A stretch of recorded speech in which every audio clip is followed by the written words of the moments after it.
Another day, flavorless forage. What in the heck is this magic? It smells intriguing. Could this be the answer to my lifelong struggle against bland wilderness cuisine? Okay, deep breaths. Don't get your hopes up, big guy.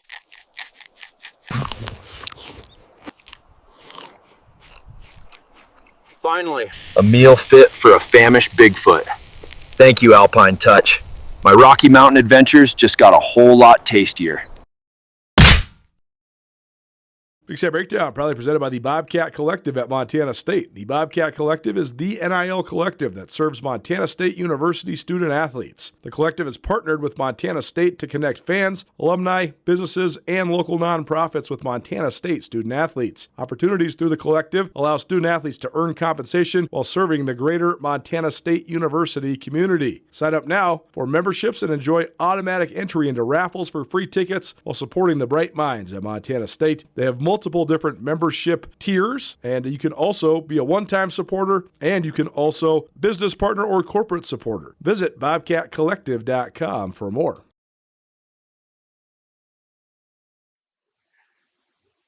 All right, a new week, new opponent, another opportunity to be at home. So we're excited about all that.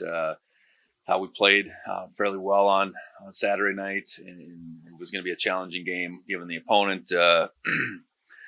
Given an opportunity to go to their place, but I thought our guys responded well, hung in there early.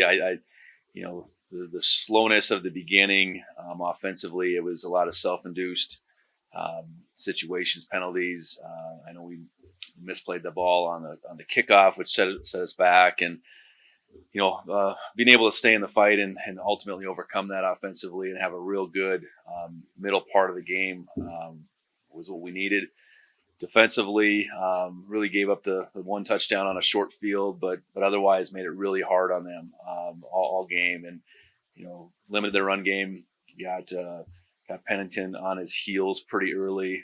I'm certain they had to throw more than they would have liked to, and we continued to put pressure on. And obviously, special teams. We made the big play with Taco that was very pivotal in that game, but then also we had our share of errors on that side as well. So. Point being, I think we played well, plenty of things to clean up, plenty of areas to continue to improve upon, and excited about the opportunity with Idaho State coming in here this week. We got out of that game a little with a few injuries. I think right now the anticipation is that we will have everybody available, but we'll see how the week goes. We'll get the go ahead with Neil Daly middle of the week, so that's why he was left off the depth chart, but anticipate that it's a good shot that he'll be back.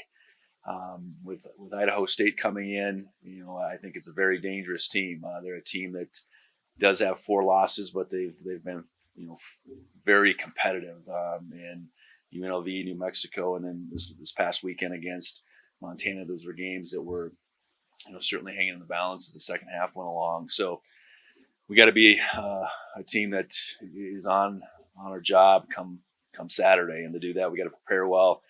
Offensively, very explosive. They're just averaging under 40 points a game, throwing it for over 300. They've done that playing 3 quarterbacks. They have a receiving core, I think, that's very versatile, good size, along with guys with good quickness.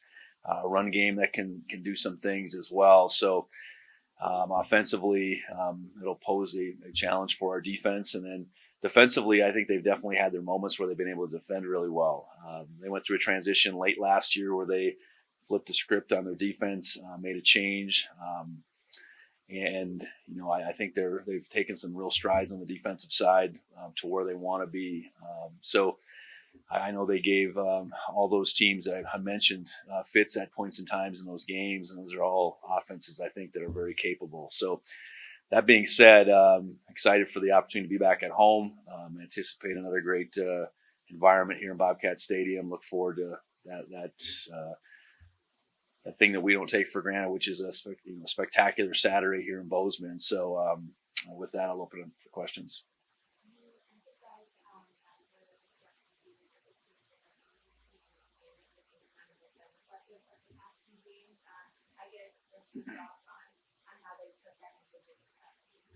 Yeah, I think evidence in that game. It was certainly was back and forth, and we hadn't put any points up on the board. They ultimately scored the first touchdown, but there was no, I don't know, there was no sense of panic. Maybe it's simple to say it that way. And I think part of that is, and the offense can look out there and see the defense is doing everything they can, and vice versa, and ultimately we'll be able to break through. And that's a sign of a team that believes in one another. And I think that more than anything is what you need to have a team that combats the panic mode, or one side of the ball that it might get in that mode at some point in time. And even individuals out on the field, I think our guys are doing a good job for the most part of just playing their part, not trying to do too much. I think anytime that we have some failures, that's one of the things that is the reason why this guy tried to do more than he was supposed to. And we don't have a lot of that going on. I think it's become less and less as the season's gone along. So I think our belief in ourselves, certainly our belief in what we're doing schematically, is continued to grow. And I think we've played real hard at the same time. So I think you have those two things together, you're going to have a chance every Saturday. And I think that's how our guys feel right now. You had a kind of funny reaction when after Julius's touchdown, kind of gave him a hug afterward. Would just give you take us into that moment. Well, the hurdle, he landed the hurdle. That was part of it. The hurdle in running the football is not the best thing going. It's a ball security issue, and rarely do you land the hurdle and finish it. So he was able to find his way into the end zone. And now I just appreciate Julius and continue to hang in there. I know, for our running backs, those two guys, it hasn't been maybe as easy as years past or whatever. And they're both playing, I think, at a high level. So anytime either one of them gets in the end zone, and pure determination on a couple runs, I know for Julius in that game, that was very impressive. So just I think it was more of a hug of appreciation more than anything else. Just he's a competitor, and Adam is too, and I think they're both capable of doing tremendous things, and they have been. It just hasn't been maybe as often as they would like, because they want it all too. So that's really all it was. On Rocky's touchdown, looked like those other two fans had pretty good blocks, but just can you speak to that play call? I think it's the first time we've seen that. Yeah, we've. I think that's been on the call sheet all year. It's the first time it's come up. It's really just taking advantage of our outside zone blocking, and feel like Rocky, getting the ball in his hands would be able to find those 3 yards, which he did in that play. And I think it was Lubens and Ryland, and then Julius leading the way on that one. So good design, good play call. And out of those bigger personnel groupings, I know down there we've continued to have a widespread different avenues we can go, I guess. The call sheet has a lot of things on it, and each week the more we can call to add to that, the more versatile we'll be out of that personal grouping.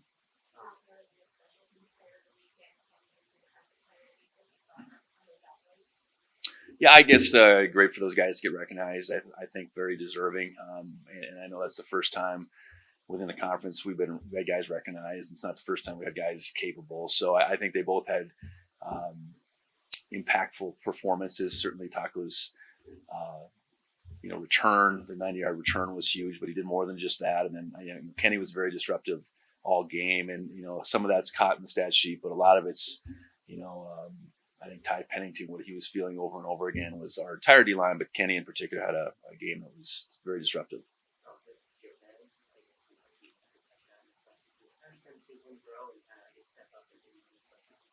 Yeah, I think a pretty fearless young player. You look at him and Dane both as redshirt freshmen. I think they are not afraid of the moment. The ball is, continuing to find both of them, and Jabez's been able to make a couple big plays in back-to-back weeks. And I think his growth is just it's apparent, just the volume that we're able to give him each and every week, different than maybe it was week one. I think just his confidence level and in the offense more than I guess his ability. I think he was confident in his own ability for sure, but then you gain more and more confidence within the offense, and that's got to show up through the course of the week. And I think that's allowed him to be on the field more, and then it's allowed those opportunities to be more plentiful as we go along.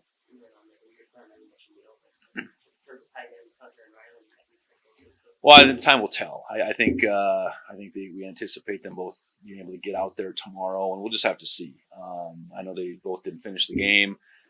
That's always a concern, but it's nothing long term for sure, and hopefully the short term is them not completing the game and then being a little slow to go this week. Join Town Pump's Pump It Up Rewards Plus program and never pay full price for fuel again. Save 5 cents on every gallon every day at any Town Pump across Montana. Plus, earn and redeem points on your favorite in-store items to get free stuff with our clubs. Stop in and pick up a rewards card. Download the Pump It Up Rewards Plus app today. Or visit townpump.com/rewards to register and start saving. Right down the road, pump it up. Oh, yeah. So will you marry me in your future? Or maybe you do it all over again. Hi, I'm Brian Toon with Jewelry Design Center, inviting you to come see the largest selection of Will You Marry Me in the state of Montana. The brightest diamonds of every shape and size, unique settings built to last, and skilled jewelers on site offering free sizing and maintenance for life, because that's how long we want to be your jeweler. Jewelry Design Center in Missoula, on Brooks, across from the Montana Club.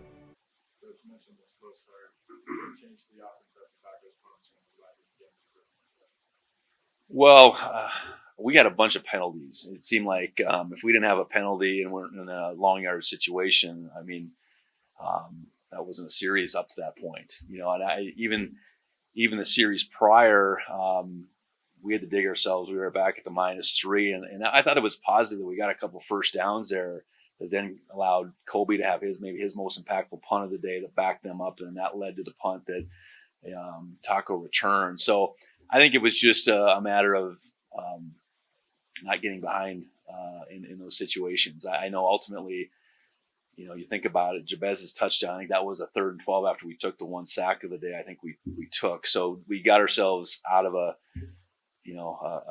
situation that we created for ourselves even there. That was a snap that Justin didn't handle. He ends up getting sacked. So I don't know. I think it was just a matter of hanging in there. And then all of a sudden you get a score. The score's tied. You come back, you get another score in a big play.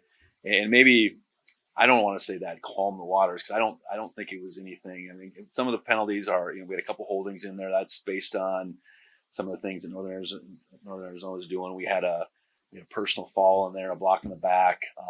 So just some things that were self-inflicted to some degree, but also things that Northern Arizona, probably forced on us. And then we eliminated that for that middle stretch of the game. And, the score before the half, we make a play and then we get a penalty on top of that. And then Julius finished that drive off with his run. And then I know the drive coming out of half, Justin had a big 3rd down rush there. So a lot of things, I guess. I think we didn't get in our own way as much through that stretch. We made some plays, certainly, and we started establishing a run game, I know, at the same time, and that's always the best medicine for inconsistency is you can run the ball and you can run the ball with some effectiveness. How do you balance kind of the wanting to clean up some of those mistakes and some of the special teams mistakes as well, and then having pride that you're able to still win by 24%? Well, I think it's coming in here on Monday and just being real about what the film looks like. You praise the good and you coach up the things that need to be improved, and that's every week. And I think our guys understand that, because that's not all of a sudden something we're trying to do this week.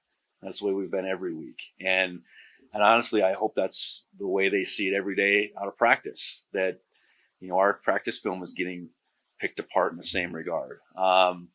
So I think this group is still young and impressionable and coachable all at the same time. So it doesn't mean we're going to reach perfection by any means, but They want to be coached. They want to learn.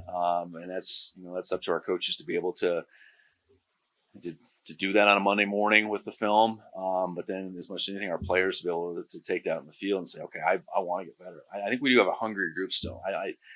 This is far from a group that's, I think, reached anywhere near what their best can look like. And that's a lot of individuals within this group. So, I think it's not so complicated because it's how we go about it, things on a daily basis.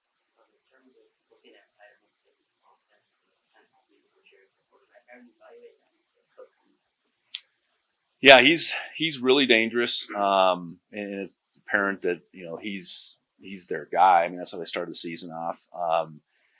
He really did some things against UNLV, gets hurt, and then he comes back, and I'd say he didn't quite perform the way they would like against Northern Colorado, but then he was really on fire for a good chunk of the game the other night. But then I thought the other two guys both did well, and they kind of used them both. So I think what it tells you a little bit is their offense isn't maybe dependent on who's playing quarterback, because they got a lot of guys to distribute the ball to, and whoever's playing quarterback, they'll figure it out. I think that's credit to Coach Hawkins and the staff as much as anything. And I think, but at the same time, Cook is the guy that is the top quarterback, and if he's going, they're really going. He's got a really live arm. He's able to extend plays. He's had some stretches where he makes throws that you shake your head at, quite honestly. And again, those other two guys, they both function the offense really well too. So again, I think it's more, hey, they got a really good offense. Who's ever playing quarterback, we got to be able to, certainly be on our toes to defend. And you say make them one-dimensional. They kind of make themselves one-dimensional, but they can run the ball at times too with Brooks, and he's a really effective running back. So we got to be able to mix it up on them. Hopefully, get them behind the chains and be able to put some pressure on. But we got to be able to cover on the flip side, because they got big, tall receivers. They got quick receivers. They got a little bit of everything. So it's a big challenge, and it's a different team from anyone we've faced to this point, as far as their lean to the passing game, and then how effective they can be. Yeah, when we played them, it was the first conference game last year, and they were in a 3-3-5 mode, and now I would say they're more of a 4-2-5, 4-3, multiple front, but more along the lines of defense like ours would be. I think they've shown to be really active up front. Interior wise, they really caused some real problems on Saturday night for sure. I think they play extremely hard. That is evident. So they got them playing that brand of defense as far as how hard they play. They have given up some big plays from time to time. And we don't want to have to depend on big plays, but again, I've said it week in, week out. I mean, if there's big plays to be had, we got to be able to make them. We've been able to do that the last couple of weeks, and I think that's certainly helped our production.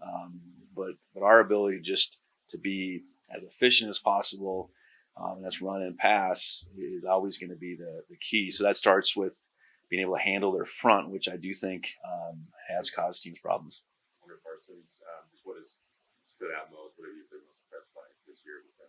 Well, it hasn't just been a flash. It hasn't been just, hey, Hunter had his best game, goal rush or whatever. He's continued to play at a high level. And I think you need that. We have a smaller senior group, and you generally need those seniors to have their very best years. And, Hunter's clearly having that. And you look at that front four of seniors, they've all played really well, and that's where our defense starts. And they have 4 seniors, and Hunter's a big piece of that, playing at the level they are. I know that's maybe what we expected, but you don't know that guys are going to make a jump, and he's really done that. And I know it's about what he's doing Monday through Friday. And he's a guy that's finishing up a construction engineering degree. So he's running the class here and there too. So he's not on the practice field all the time. So just I see it a guy that's this is my last go at. I'm dialed in. I'm going to give everything I can to become my best, so the team can benefit from it. And that's how I see Hunter right now, and that's exactly what we needed out of him. Just Lance protection being a practice. Just say anything about that. Yeah, Lance unfortunately isn't with the team right now, so back working out a little bit. Had a chance to catch up with him a little bit. I know he's not done yet. Hopefully there's another opportunity out there for him, but back in his hometown, so we'll open doors for him to come back and work out and be around practice as much as he wants.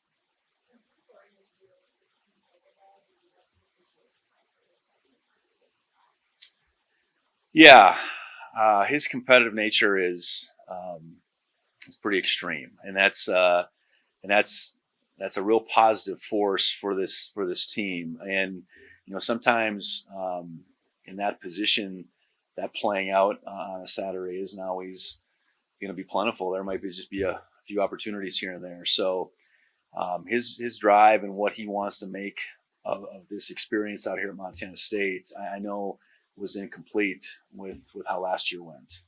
There might have been an avenue where he's healthy and plays 4 games and then plays in the playoffs, and that might be it. But when he ultimately got injured again and had the opportunity to come back, really appreciate him, in doing that, because I'm certain there was other places he could have taken his talents to. But I think in our place, in this university, this football program, he saw, hey, this is a spot that gave me another chance, gave me a renewed love of the game. I know he spoke to that, and all he wants to do is be at his very best, and for the team to do its very best. And like I said, that is a positive force on this team, and as much as we can get him involved, we want to do that. And I think he also understands there's really good,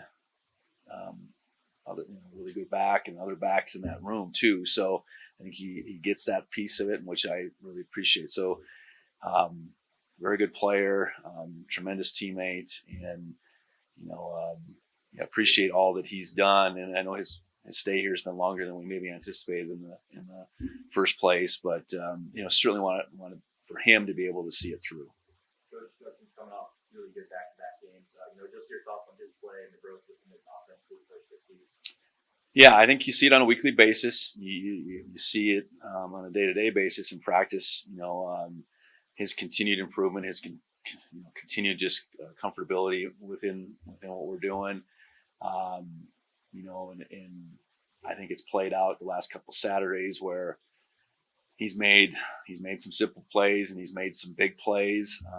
And that's kind of what we need out of that position. It doesn't always have to be the big play, but when there's a big play to be made, put the ball where it needs to be made. We have guys that can go get it. And then, the simple plays are, just being accurate with the football, making good decisions, not taking a sack. And I know the one that he took was more, because he didn't handle the snap first and foremost and had trouble kind of regaining his balance. But, he's continued to compete, and,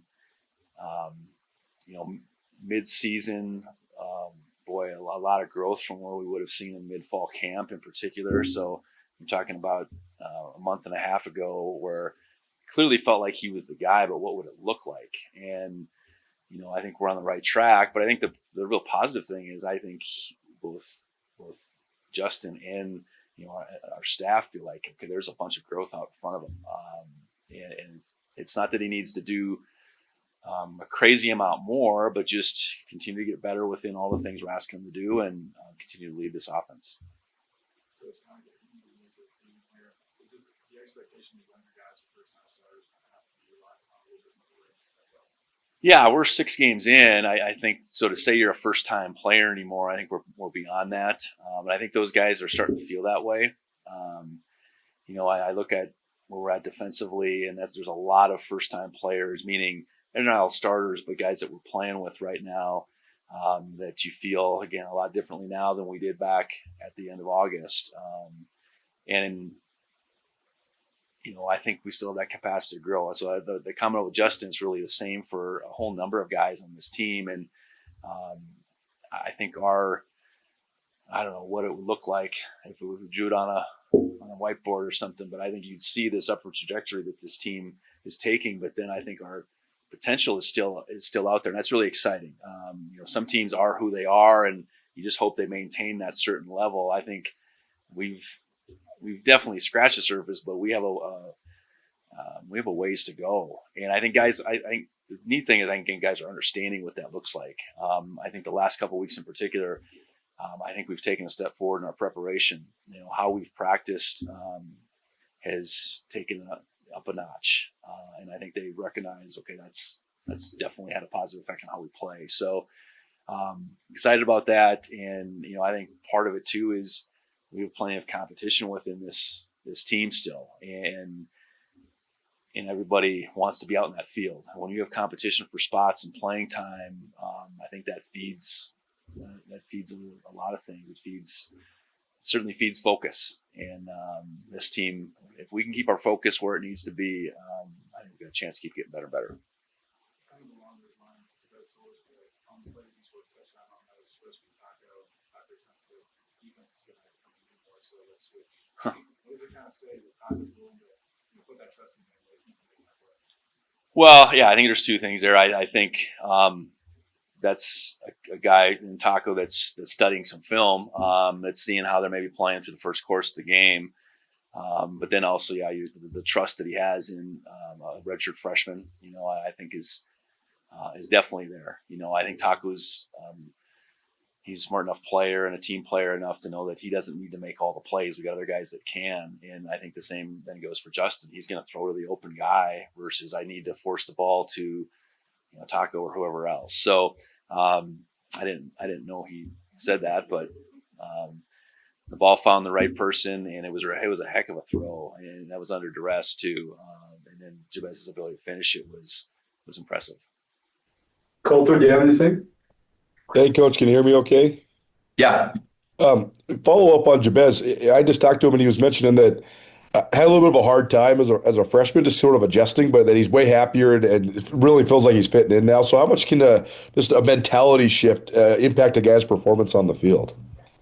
Yeah, I think first semester, first season is a challenging time for most are freshmen, whether they're from Montana or wherever. I think it just you go from being the guy. Most of these guys were just that to now you're back to square one. I think there's a lot made of what independence and freedom can bring an 18-year-old or whatever, but there's that's scary at times too.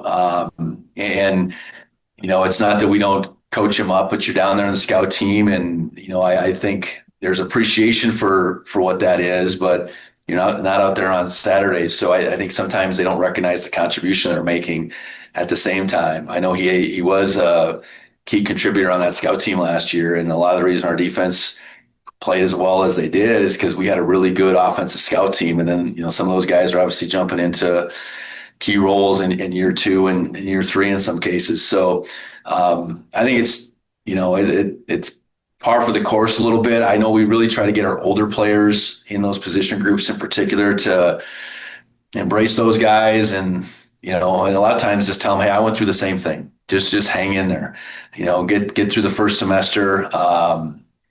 And before you know it, you're going to be in the mix, and you're going to be used to what college looks like, what being in Bozeman looks like, et cetera. So we try to do the best we can, I think, as a staff and as teammates, but understand that being away from home for the first time and not playing a role on Saturdays is challenging. He's such a apparently talented guy, but is he ahead of the learning curve? I mean, did you expect him to be this impactful as a freshman? Well, I think where we saw him out of high school, I think this was definitely the hope. In year 2, we could find ways to give him the ball, maybe not move him all around, but find ways to give him the ball, because he played at a pretty high level in Washington for a very good program. And when the ball was in his hands, whether it was jet sweeps, bubble screens, any kind of screen down the field, I mean, he was hard to handle. And, a very versatile receiver and very versatile ball carrier at that rate at the high school level. So, when you can possess that skill, like you can find your way to the field a little quicker than some. So there wasn't this crazy amount of development to get that piece done. That being said, knowing the offense and knowing all the intricacies, we've been smart about that. I think we've kind of built on that knowledge going back to spring in the fall, and now we're in mid-season. I think he's in a different place than he would have been out of spring, but he's still not this guy that we're going to move all over the place. We want to put him in position to be successful, and I credit the offensive staff for doing that. Kick return opportunities aren't plentiful by any means, but I know he's dangerous back there too. So I think we got to continue to find ways to get all our guys the ball, and that's a good thing when you say that, because the ball can just find where it's supposed to go, not needing to find a specific target necessarily. And I think the more we can spread the ball around, the better this offense will be. One thing that really stood out to me on Saturday was how Northern Arizona came out and they were very physical up front, especially on their offensive line. But then your guys' defensive line kind of just wore them out by the time the game was over. Can you just speak to that relentless nature that your defensive line plays with and how hard it is to handle when those guys are coming at you in waves for a full 60 minutes? Yeah, and we played 80 plays. So that's we may have a couple quick scores, both the special teams and offensively. Their plays really piled up. I know even looking at stat sheet at halftime, they'd already thrown 31 times. That's a lot of times rushing the passer. That's a job that isn't built for just 4 guys. So we played that game with 8 guys. The challenge is to say, how can we get that to 10? How can we get that to 10 and really allow for that relentless nature to be evident each and every play. And that's keeping guys fresh. And that's not only within a game, but over the long haul of the season. We're 6 games in, the season starts to take its toll on guys. So the more we can continue to have the second teamers and, adding to that group, the better off we're going to be. And we're healthy there right now, but that doesn't guarantee us that we're going to be healthy all the way through. So the more game ready guys are, because that is a driving force for our defense. And, those guys coming off the ball and really being disruptive in the run game, doing their job in the run game. But then we get teams in those obvious passing situations, really being able to make those quarterbacks uncomfortable. We didn't have crazy sack numbers, but our pressures, our hits, those numbers were significant in that game on Saturday. And we made a really, I think, consistent quarterback, a really heady quarterback, really uncomfortable. And, that's what we needed to do. And that's what we'll need to do again this Saturday. Yeah, I counted 23 of them, but where you kind of got to him and either hit him or got him off the spot. So how much of that is just the product of the depth? Because you were talking early in the year how you needed that second sort of wave of defensive line to come along. How important has that been?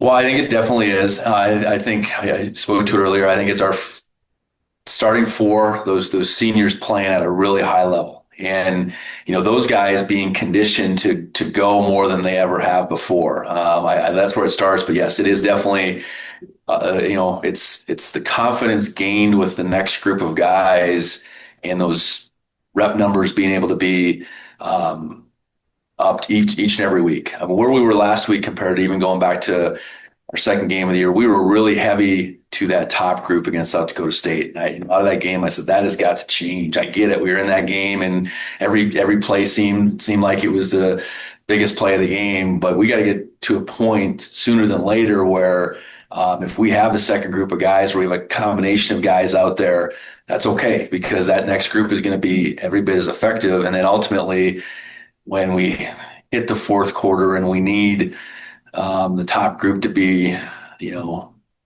running hot, they're running hot. So it's a process. It's a credit to the coaching staff. It's a credit to that top group. It's a credit to those younger guys being hungry to want to get out there. And then, again, coming in here on Monday and all week, okay, if I'm going to get on the field, I got to do this, and this right. And I think those guys, that second group of guys, doing a better job of that. On that note, then that matchup seems so pivotal on Saturday because Idaho State gets the ball out so quickly. So how do you sort of manufacture or get pressure when a quarterback does, have 4 wide all the time and it gets it out so quick?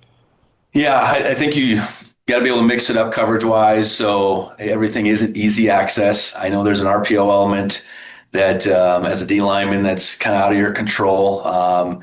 So, being able to limit the run game that they have, they're going to pick and choose their times to run it, and really you hope the down and distance can then dictate them having to get the ball down the field and turns hanging onto it a little bit longer. And that's where your pressure exists. So it's kind of, some of it's out of the defensive line's hands on first and second down. Do your job in the run game, I guess. Hopefully the mix of calls can get them, in longer yard situations. And then we got an opportunity to have those scenarios just, be in that pin your ears back and really put heat on. So there's a lot that goes into it. And it's, I think there's plenty of plays even on Saturday where we look and say, we're covering well. So we're covering well. That's contributing to the pressure too. And I think that's where we are a better team defensively at this stage, maybe than we've been in midseason any of my years here. We're able to cover better. And I think our continued ability to mix up coverage is something that we got to be able to do. And especially a team like this that's going to throw it a whole bunch, the more different looks you can give them, and be sound in that regard, the better off you're going to be. A lot of teams in the Big Sky used to look like Idaho State does now, but they're kind of like the outlier. So what do you think of just about the way that they sort of look different than a lot of the teams in the league now? Yeah, well, I think Coach Hawkins, he'd been in the league, so it wasn't him brand new to the Big Sky. Said, I'm going to Idaho State. I think this is how we can do it, and credit to him. I mean, they have become a different version of a football team in his short time there that can really light up the scoreboard, that can be competitive, that can cause a lot of problems. And they've been able to really find some really good skill players at the same time. So I think it's that. I think each and every program has its path to success, and it's apparent that that Cody saw, hey, this is going to be our path to be able to really stress teams with our passing game and find be an attractive place for skill players to go, I guess. And I credit to that, because they're a different outfit than they were when I first got here. I know that, and they've made some of these games really challenging, and it's they really should have probably come away with a couple more wins to this point. Last one for me. When we talked about the youth on special teams, what sort of progress have you seen some of those young guys make, but also some growing pains still on those special teams units? So how do you sort of balance the potential as well as mitigate the mistakes? Well, just looking at I think Colby and Brody first. I think Colby has flashed where he can really be this, I think, big time punter and kickoff specialist. And then he's shown times where, he's hit some balls, he kicks the ball out of bounds, those types of things. So, I think his ability to be just consistent is what we're chasing after. I know, Brody is a long snapper, I think has done a good job by and large, but there's improvement that could be made there too. And then all the different, second year guys in particular that we have, I think they, what they do recognize is this is my opportunity to get on the field and make an impact. And that's a pretty good list there of guys. And so their effort's been awesome. And I know for Coach Monaco, it's, all right, how much can we ask him to do? What's going to bring out both the execution and the effort, not just the effort? So I think that's where I think as we go in each week, fine-tuning the plan so we can get both of those things, the execution and the effort, because the execution and the effort shows up on the punt return. Those are all young guys that are springing that deal. For Taco, I mean, because Taco, yes, he ran the 90 yards, but it was set up pretty well for him, and guys really hustling. And so we've had a bunch of plays like that, but then we've had some plays that unfortunately you shake your head at. So we got to eliminate those because winning the special teams battle, especially as the season goes along, those margins are pretty thin sometimes, and we're not always going to get a 90-yard punt return to tilt the tilt the scales in our favor. So, I think it's from a plan perspective, it's those guys owning the plan. It's the staff coming up with a plan to, hey, we can really match the execution to the effort that we've been seeing. And in the ability, I think there's good reason why a lot of those guys are out there. The ability is definitely there, and they're hungry for the opportunity. Winter is coming, so certainly lots of different elements come with that. Everybody's trying to winterize their house. I'm trying to figure out what to do with all my leaves. What sort of things can you guys do to help sort of mitigate and get people's houses ready for winter? Also, if something goes bad during the winter, how can you guys help? Yeah, so our biggest thing with winter is, again, like you said, you want to winterize your home. You want to make sure you undo all your hoses. You want to make sure you don't have any areas where you could get cold, like in your garage, and you have some kind of water that can freeze. I think our main goal for us is just to be aware that when it gets really cold, when it gets -20, -30 here, which it might this year, we could have a really heavy winter. Yeah. That you check all the areas of the home, you check the bathrooms, you make sure that you go down in your basement. A big thing we see in the winter is people that go in their basement for a week or two, they go down there and they've got 3-4 inches of water because of pipe burst, and they weren't aware of it. So just know that things can happen when it gets that cold inside your home if you don't check them and you're not aware of that.